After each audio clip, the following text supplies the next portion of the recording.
Hi, brothers and sisters. My name is John Paul Felix. I come from Subang Jaya, Malaysia, and I welcome you to Pathways of Hope. In today's Gospel reading, we see Jesus giving his famous Sermon on the Mount, and we see him expounding on certain areas. He's talking about, firstly, the Beatitudes. He says, "Blessed are the poor in spirit, for theirs is the kingdom of heaven. Blessed are those who mourn, for they shall be comforted." And then he talks about a topic on salt and light, where he says, "You are the salt of the earth. You are the light of the world, a town built on a hill that cannot be hidden." And then he expounds even further, talking about the fulfillment of the law, where he says, "Do not think that I've come to abolish the law or the prophets. I have not come to abolish them, but to fulfill them." You and I might be thinking, okay, what does Jesus mean by this when he says that? We see Jesus here emphasizing himself that he is not coming here to abolish the law, but rather fulfill them. These laws were the old laws that were set and found in the Old Testament, which had moral, which had ceremonial instructions, commandments to guide people on how to live their lives, and really guide their behaviors, their actions, their thoughts.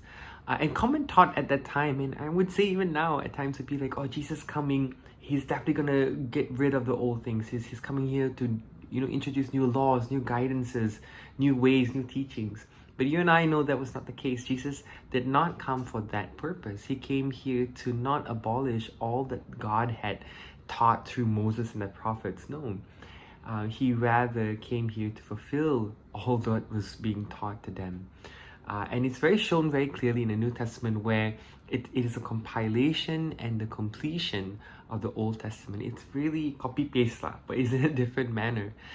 So that's why it does nothing of the old was abolished, but rather it was fulfilled and brought to completion.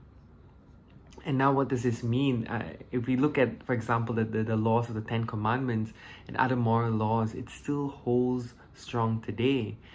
We still live by them. And Jesus wants to take us further. He wants to take us further and say, okay, yep, it's not only about following them, aimlessly, okay, great, but I want you to also go deeper, where he wants to bring us deeper, where he's not only calls us to follow the law and commandments, but reminds us to remember the heart of the laws, the heart of the commandments, the essence of the law, not to be consumed by the external, the heart of the law.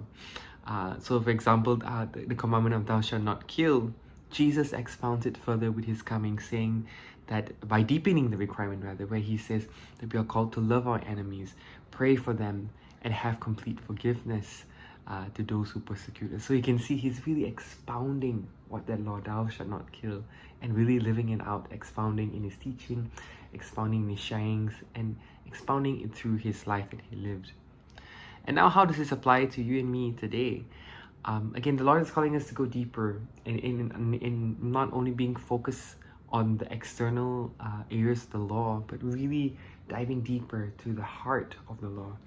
Where, for example, if you look at the Ten Commandments, thou shalt not kill, then how can I today give life to others? How can I give my time, my effort, my resources to people? How can I give life to the words that I say to other people? Thou shalt not steal. Okay, great.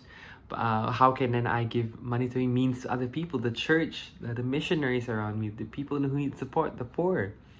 Thou shalt not commit adultery.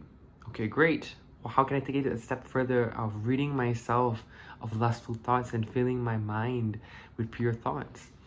Let us today, brothers and sisters, ask ourselves and really ask the grace of the Lord to live out these commandments. Remind ourselves, hey, it's not about the external, but really the essence of the Lord. And that's why Jesus came.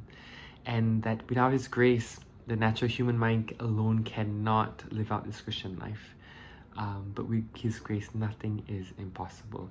So my sisters, let's go deeper. Let's go deeper and accept that calling that Jesus is calling us. All glory and praise to our God. Amen.